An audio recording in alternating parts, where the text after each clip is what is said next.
இயேசு உங்களை நேசிக்கிறார். இந்த நாள் வேதாகம தியானத்திற்கு உங்களை அன்புடன் அழைக்கிறேன். கர்த்தருடைய செட்டைகளின் கீழ் அடைக்கலமாய் வந்த உனக்கு அவராலே நிறைவான பலன் கிடைப்பதாக.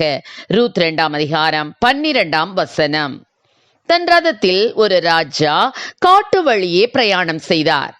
அவ்வழியே காட்டில் வாழும் 2 குதிரைகள் வந்தன. சில நாட்களில் ராஜாவின் வேலைக்காரர் அந்த குதிரைகளை அரண்மனைக்கு கொண்டு சென்று பயிற்சி கொடுத்தனர். பயிற்சி மிகவும் கடினமாக இருந்ததால் தாக்கு பிடிக்க முடியாமல் ஒரு குதிரை தப்பி ஓடிவிட்டது. அது காட்டிற்குள் சென்று ஓடி ஒளிந்து கொண்டது. சில நாட்களில் அந்த காட்டு பகுதியில் மழை இல்லாமல் வறட்சி ஏற்பட்டது. புற்கள் எல்லாம் காய்ந்து போயின. தப்பித்து வந்த குதிரை உணவின்றி தவித்தது. அதன் உடல் பலனே இல்லாமல் மெலிந்து போனது. ஆனால் ராஜ அரண்மனையில் உள்ள மற்றொரு குதிரை புஷ்டியாக சந்தோஷமாக இருந்தது. கடினமான பயிற்சிக்கு தன்னை அர்ப்பணித்ததால் நல்வாழ்வு பெற்றது அந்த குதிரை. ஆம், எனக்கு அருமையானவர்களே, வேதாகமத்தில் ஷாத்ராக், மேஷாக், ஆபேத்நேகோ ஆகியோர் அறிவு, ஞானம், நல்ல உடல் அமைப்பு உள்ளவர்களாக இருந்தனர்.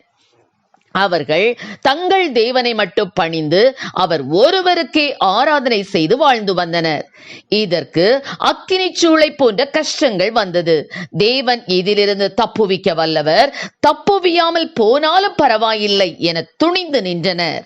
அதன் பலனாக அந்த ராஜ்யத்தில் ராஜா முதல் அனைத்து மக்களும் தேவனை அறிந்து கொண்டனர். இவர்கள் அக்கினி சூளையை பார்த்து பின்வாங்கி இருந்தால் அந்த ராஜ்யம் கர்த்தரை அறிந்திருக்காது. ஆம், உபத்திரவம், சோதனையை கண்டு பின்வாங்காமல் கர்த்தருக்காக உறுதியாய் நிற்பவர்கள் இன்றும் தேவை.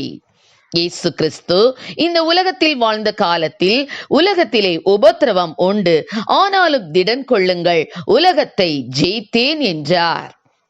உலகத்தை ஜெயித்த கிறிஸ்து ஜெயித்த பலனை தம் பிள்ளைகளாகிய நமக்குள் வைத்திருக்கிறார். ஆதலால் நம்மாலும் இவ்வுலகில் வரும் பாடுகள், வேதனைகள், உபத்திரவங்கள், வியாதிகள் ஆகியவற்றை ஜெயிக்க முடியும் என தைரியப்படுத்துகிறார். இவ்வுலக வாழ்வில் கிறிஸ்துவுக்காக எதையும் சகிக்க ஆயத்தமானவர்கள் நட்சத்திரங்களைப் போல பிரகாசித்து வருகிறார்கள். அநேக மிஷனரிகள் கிறிஸ்துவுக்காக உபத்திரவத்திலும் உறுதியாய் நின்றனர். அவர்கள் பின்வாங்கவே இல்லை. நாமும் கிறிஸ்துவுக்காக உறுதியாய் நிற்க வேண்டும். அதற்கான விலைக்கிரயம் கொடுக்க நம்மை அர்ப்பணிக்க வேண்டும். நாம் இவ்வுலகில் கிறிஸ்துவுக்காக படும் பிரயாசம் அனைத்திற்கும் இம்மையிலும் மறுமையிலும் பலன் உண்டு என்பதை ஒருபோதும் மறக்க வேண்டாம். ஆம் பிரியமானவர்களே, ஓட்ட பந்தயத்தில் ஓடுபவர்களுக்கு கொடுக்கப்படும் பயிற்சிகளில் ஒன்று பின்னிட்டு திரும்பாதே என்பதுதான். அழிந்து போகும் கிரீடத்தை பெற்றுக்கொள்ள ஓடுகிறவனே திரும்பி பார்க்காமல் ஓட கற்றுக்கொள்ளும் போது அழியாத ஜீவ கிரீடத்தை பெற்றுக்கொள்ளும்படிக்கு ஓடும் நாம் பின்னிட்டு பார்க்கலாமா? கலப்பையின் மேல் கையை வைத்து பின்னிட்டு பார்க்கிற எவனும் தேவனுடைய ராஜ்யத்திற்கு தகுதியுள்ளவன் அல்ல என்று வேதம் கூறுகிறது. பிரச்சனைகளை, போராட்டங்களை கண்டு பயந்து பின்வாங்காமல் எப்போதும் முன்னோக்கி செல்வோம். கர்த்தர் நம்மை ஆசீர்வதிப்பாராக. ஆமீன். ஜெபம்.